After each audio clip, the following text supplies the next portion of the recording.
parlant la partie sud du Sénégal ñëpp xam nañ ne defe naa ñun ba ñuy jàng dañoo naan c'est le grenier du Sénégal ñaan mën na dundal Sénégal potentialité am foo ko natt weesu na ko comme ni ko Fadilou waxee sànq économiquement parlant le choix de commencer cette tournée par Ziguinchor et Sédhiou ban signification lay am. waaw parce que jàpp naa ne c'est un choix très fort. Dans la mesure où parti la boo xamante ni bii dafa souffrir quand même ci événement yi fi am dans le passé ba tax na projet yu bëri yoo xam ne war na fa développé fa tax na yéen investisseurs aussi donc dawoon nañ bañ gis ne accusé na du retard donc bu dente ne ñëw nga rek mu bokk ci priorité nga taxaw benn plan pour foofu mobiliser tous les services de l'État pour ñu mën a dëggal loolu yenn yi avancé na bu baax yenn yi war nga ko poser nga dem pour dëggal sa bopp ak xamal la ne effectivement état mi ngi ci yéen je pense que loolu lu baax la réconciliation bi ñu wax dynamique développement territorial bi dina ko gën a dooleel mais aussi ña fa nekk dana leen gën a ñax parce que quoi qu'on puisse dire dëkk la boo xam ne wala boo parti ci réew mi boo xamante ni bii wax dëgg fa yàlla lim yayoo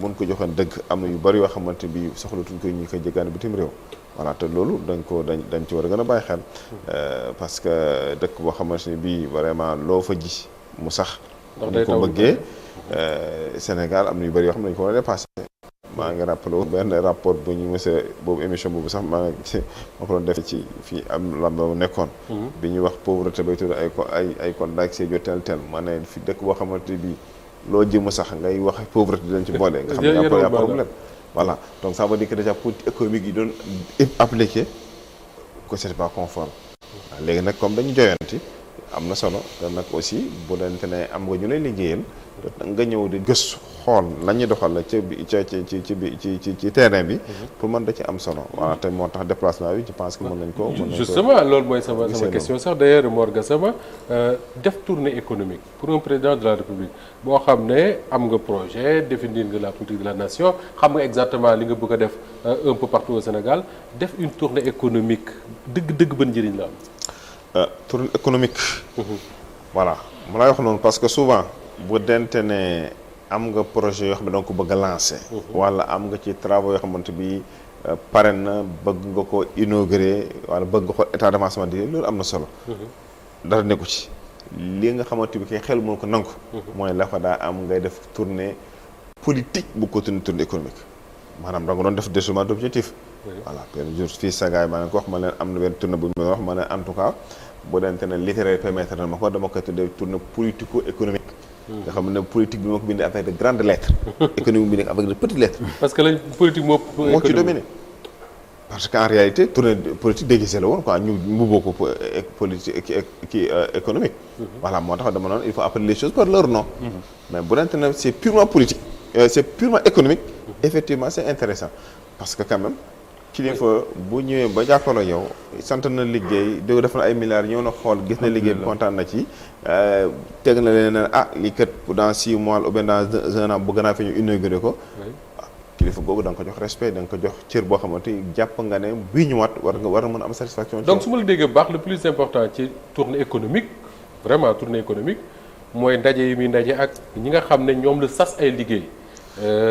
Même pour ak population yi pour wax leen lan la bëgg a def ak fan la jëm et que peut-être ak ay délais yu demee noonu et non pas accueil beeg nit ñeeg waxu politique ak yooyu. waaw lépp li xumbaay mbumbaay loolu moom daanaka mën nañ ko reléguer au second plan. waaw nekk loo xamante ni lu am njëriñ la waaw sauf que le président de la République doit occuper un poste éminemment politique. oui donc parfois c'est un homme politique. voilà pour nga séparer kooku mbirum mobilisation yooyu day xaw a jafe tuuti.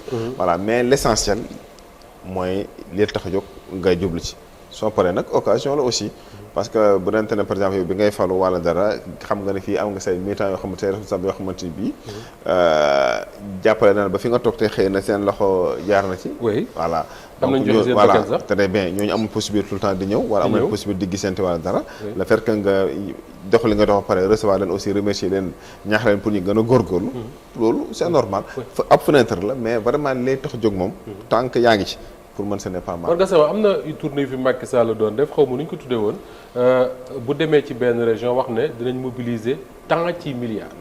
lu ma déggee li ñu waxoon. les conseils ministériels décentralisés là les conseils. waaw les conseils des ministres décentralisés merci ba mu demee Louga wax ne dañ fa mobiliser tant de milliards laa ne lii moom bu ñu koy mobiliser may ñibbi mais mois des années après boo demaatee dans les mêmes régions. nam meloon rek ngay fekk mu mel est-ce que doonul woon baax aussi ñu évaluer loolu Macky Sall la doon wax ci conseil des ministres décentralisé yooyu lan lañ ca def ak lan lañ ca deful. booy xool sax maa ngi lay wax lu ma tax ma ne la. bu dente ne parce que bu dente ne gis nga ne yaa ngi def conseil des ministres décentralisé foofu. oui week-end boobu yëpp. oui wala période bi nga fa nekk yëpp yaay centralisé. lépp ci yow la ñuy wax.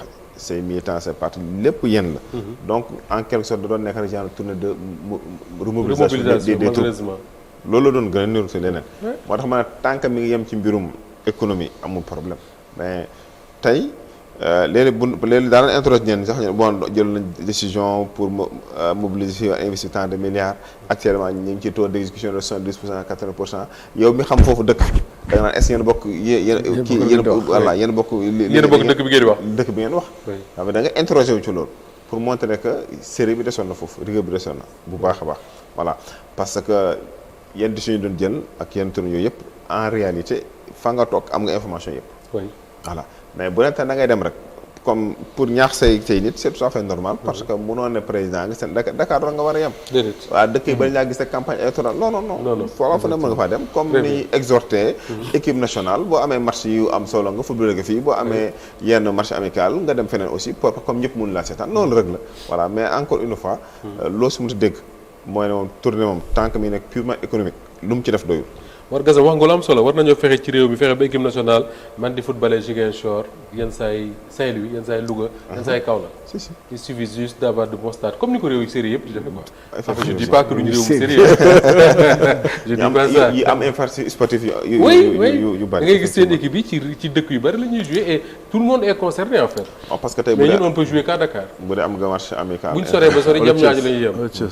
Thiès sax léegi mooy duñ équipe bii mënu fa jouer c'est compliqué alors Abdoulaye pour jeexal ci tournée économique yooyu pas jeexal mais jàll ci leen mooy ca Senghor ba léegi dañuy dégg suñu président yi ñu naan ñi ngi def ay tournée économique mais finalement j'ai l'impression que les tournées économiques yooyu changé wul dara ci visage yu les régions du Sénégal tey qu'est-ce qu'il faut faire pour que boo demee kii mi ngi ko wax sànq baaxum soo demee Ziguinchor war nga dem ci beneen dëkku Sénégal nga xam ne fii aussi mi ngi soppeeku comme ni Ndakaaru di soppeeku ah parce que Dakar nag boo fi ñëwee il y a 10 ans infrastructure yi fi am yëpp amu fi woon. mais c'est ce que l'on attend justement ci tournée économique yi. parce que pour man c'est une aberration que ni Sénégal ak fi mu toll en Afrique de l'Ouest particulièrement et en Afrique de manière générale que ñu am benn capitale benn ville boo xam ne moo polariser lépp quand on regarde yeneen dëkk yi da ngay gis. Je prends le cas de la Côte d'Ivoire, tu as Abidjan et Yamoussoukro. Oui. On aurait pu avoir Dakar et Ziguinchor, Dakar et Saint-Louis, Dakar et je ne sais pas quoi.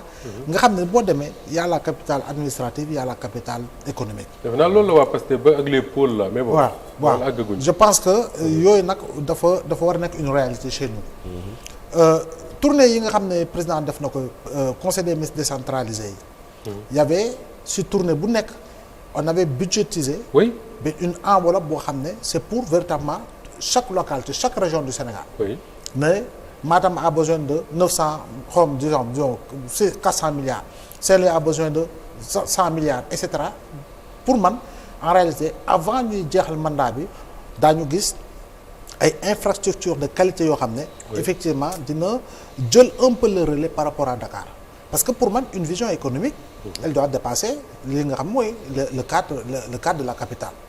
vision économique boobu. tey parce que nit ñi boo leen bëggee fixer fa ñu dëkk ñu bañ a ñëw Dakar il faut nga def fa lu leen fa téye. voilà infrastructure ak l'économie. aujourd'hui le président Diomaye def tournée économique yooyu mu tàmbali ko ci Ziguinchor mais on espère que sous peu bu demee au-delà de li ñu koy andil ak au-delà du projet lan la tënkoon pour véritablement le développement infrastructurel des autres régions du Sénégal au moins ñu liggéey sur des axes yoo xam ne dina dëgëral koom-koomu Ziguinchor par rapport à des investissements conséquents si nga xam ne on marchera vers une transformation structurelle parce que ñun approche bu ñu am mooy ok nañu branché kii forage nañu branché kii robinet ñu inauguré ubbi robinet muy sottee ko population bi yëpp di tàccu tu vois mais cette image là mais c'est l'image parfaite du sous-développement.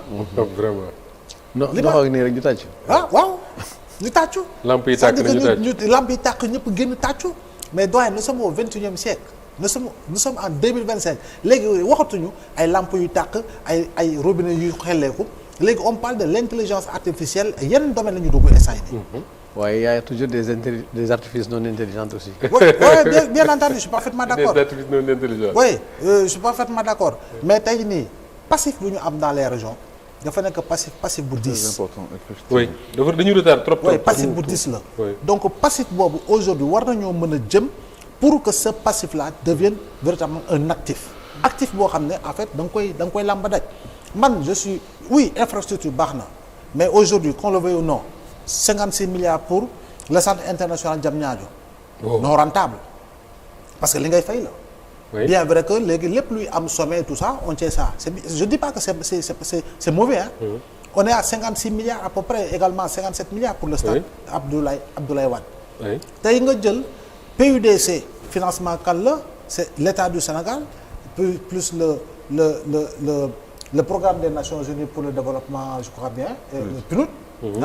ak xawma ak yeneen am na loo xam ne da nga koy kii boo ñëwee nga jël yeneen infrastructure yu fi nekk tey à l'échelle nationale mënuloo cibler intrinsèquement infrastructure yoo xam ne rendement bi c'est rendement économique la moo tax aujourd'hui man je milite pour Ziguinchor pour Matam et cetera que ñu dem ci li nga xam ne mën nga déparer sax ay micro-entreprises par rapport à des PME et des PME, PMI et PME, à l'image du Maroc, dont l'économie est sous-tendue par les PME et PMI.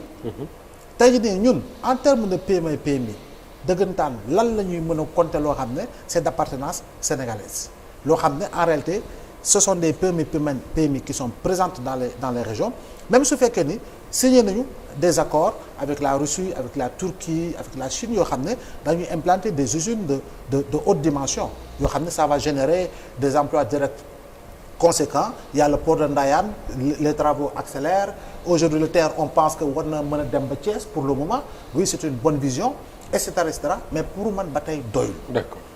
Il faut que ñu jëm si li nga xam ne daal actif bi daal faw ñu gën ko mën a sentir si li nga xam ni moo di région parce que malheureusement je termine train bi dafa déstructurer le tissu économique des régions tey jii nii si tu vas Guinguinéo c'est un désert si tu vas ailleurs c'est un désert pour problème parce que avant mais chemin de fer fa la doon jaar. oui chemin de fer fépp fu muy jaar activité économique rentable moo fay am. bu gaaw kay.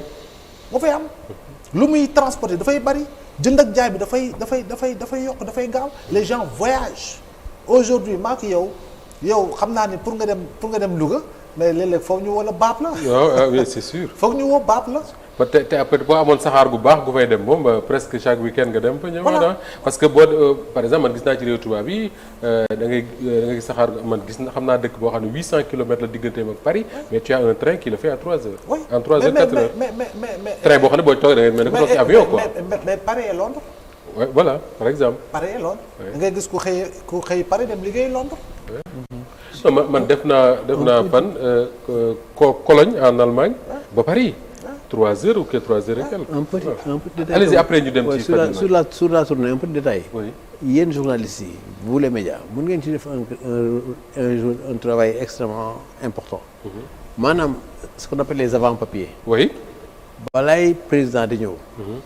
des papiers d'enquête de reportage. Oui. ngeen jaay région bi.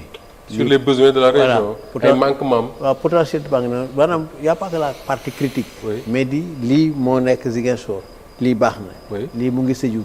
ngeen jaay ko ba nga xam ne keneen ku nekk feneen dina wóolu ne acce na fii nekk lii am na fii nekk lii am fi.